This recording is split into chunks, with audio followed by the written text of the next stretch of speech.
Hello friends! Ako po ulit si M and welcome back to my YouTube channel. So for today's video ay mag-unboxing po ako ng aking in-order sa Lazada. Yan po, mag-unboxing lang po ako. Maraming salamat sa lahat ng nanood at patuloy na nanonood sa aking mga video. At yan guys, nahirapan po ako magbukas niyan. May gunting na nga po ako. Ay, nahirapan pa ako magbukas. Ayan, hindi ko mabuksan-buksan.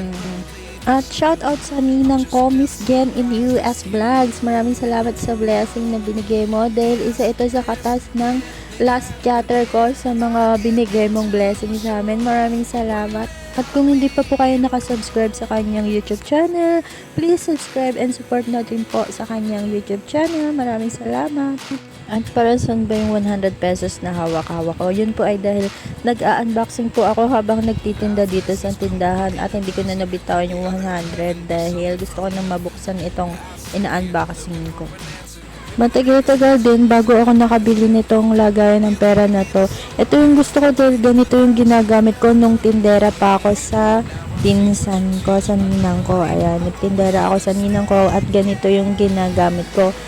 Kaya lang hindi agad ako makabili dahil medyo namamahalan pa ako.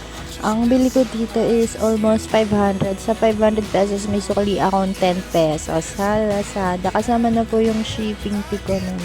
At yan, malapit na mabuksan ng kahon. Yan, may kasama pa po siyang susi na 2 piraso. At alam niyo po, matagal ko na talagang plan na bumili ng ganito. Mahigit sa 1 year bago ako nakabili. Dahil yung presyo ng lagayan niya, pwede ko na rin maipamili ng mga paninda ko.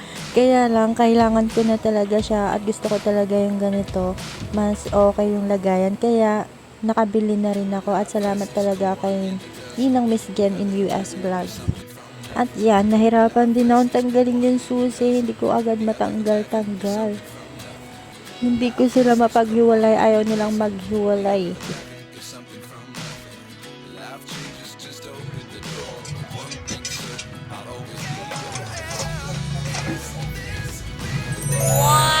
At ito, ang ganda, lakas naka pure gold. Ayan, ganito yung mga gusto ko, parang nasa kahera ng mga pure gold.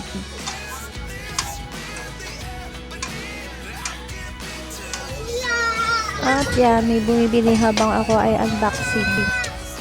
At yan, nilagay na yung aking benta. Ayan, hindi ko na nilagay lahat ng coins ko dyan dahil hindi kasya. Ayan, kung ilan na lang yung nagkasya, yun na lang yung inalagay ko.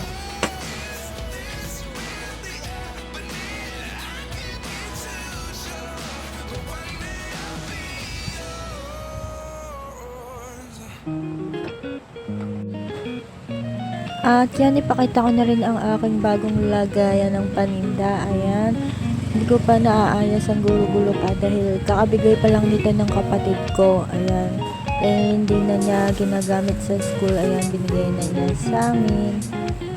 At yan, shout out sa ate ko, sa kapatid kong nag-sponsor nitong lagayan namin. At hindi lang yan yung binigay niya sa akin, meron pang isa. Ayan, maraming salamat talaga sa iyo ate. Mapapakinabangan ko yung binigay mo. Maraming salamat. Shout out na talaga sa iyo ate Andy. At ito na po, ipapakita ko po yung binigay niya sa akin. Ito yung aking bagong magagamit sa tindahan. Ayan, Epson printer. Maraming salamat sa aking kapatid.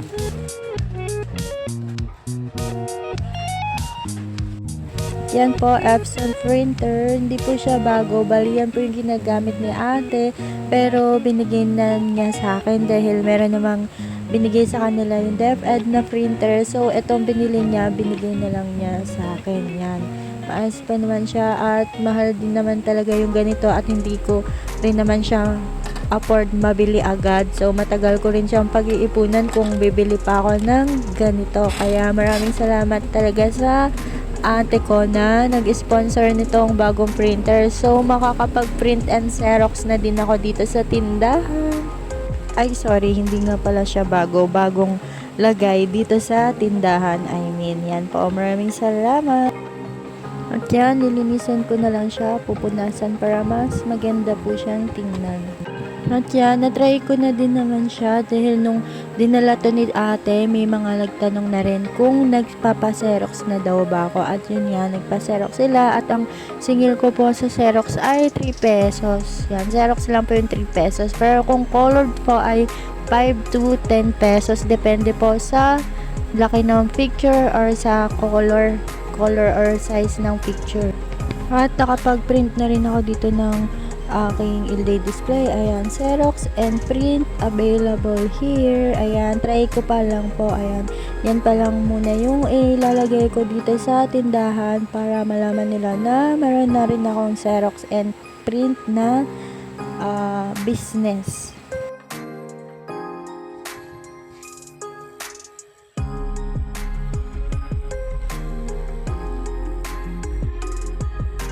At yan, dito yung on and off niya. At ito yung pipindutin kapag black and white lang. At sa kabila naman yung may colored. Ayan, yung may color blue, yan po yung colored.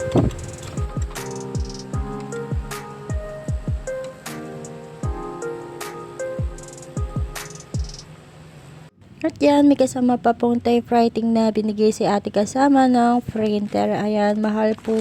Medyo mahal yung A4 na typewriting at long na typewriting. May mga kasama pang ink. Binigay na rin niya sa akin yung mga natira niyang ink at saka yung mga typewriting. Ayan, puno pa naman yung mga ink na yan. At yung mga typewriting halos wala pang bawas. Ayan, halos buo pa naman talaga siya.